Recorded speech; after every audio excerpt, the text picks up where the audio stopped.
Hello.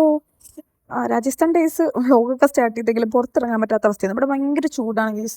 പുറത്തിറങ്ങാൻ പറ്റാത്ത അവസ്ഥയാണ്. അതുകൊണ്ട് തന്നെ ഞാൻ എങ്ങനെ വ്ലോഗ് എടുക്കുമെന്ന് ആലോചിച്ചാൽ ഫൈനലി നമ്മൾ ജയ്പൂർ പോകാൻ തീരുമാനിച്ചു. അതെ, എൻ്റെ ഡ്രീം ഡെസ്റ്റിനേഷൻ ജയ്പൂർ എന്ന് വെച്ചാൽ ഒരുപാട് എക്സ്പെക്റ്റേഷൻസുമാണ് ഞാൻ ഇറങ്ങിയെങ്കിലും രാവിലെ ബസ് കാത്ത് നിന്നിട്ട് ഉച്ചയ്ക്കാണ് ബസ് കിട്ടിയത്. കഷ്ടപ്പെട്ട് എങ്ങനെയൊക്കെയോ ടിക്കറ്റ് എടുത്ത് ബസ്സിൽ കയറി നമ്മൾ ഇരുന്നു. സീറ്റ് എങ്ങനെയൊക്കെയോ കിട്ടി കേട്ടോ.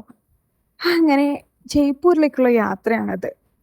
ഒരുപാട് അത്യാവശ്യം 2 അവർ ഡിസ്റ്റൻസ് ഉണ്ട് ഞാൻ നിൽക്കുന്നിടത്ത് വന്നിട്ട്. എന്നാലും കൊള്ളാം.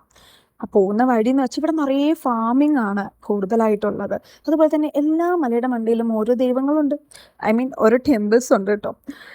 പിന്നെ പോകുന്ന വഴിയൊക്കെ ആണെങ്കിലും നല്ല അടിപൊളിയായിരുന്നു. ഒരു വലിയൊരു തുരങ്കത്തിൽ കൂടെയൊക്കെ പാസ് ചെയ്തായിരുന്നു. അടിപൊളി കുറേ ദൂരം.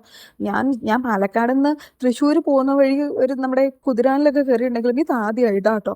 അങ്ങനെ നമ്മൾ ജയ്പൂരിൽ എത്തിയിരിക്കുകയാണ്. വരും ദിവസങ്ങളിൽ ബാക്കിയുള്ള വിശേഷങ്ങൾ പറയാം. കാരണം എന്താ വെച്ചാൽ ഇത് ഒരു ദിവസം കൊണ്ട് തീരില്ല.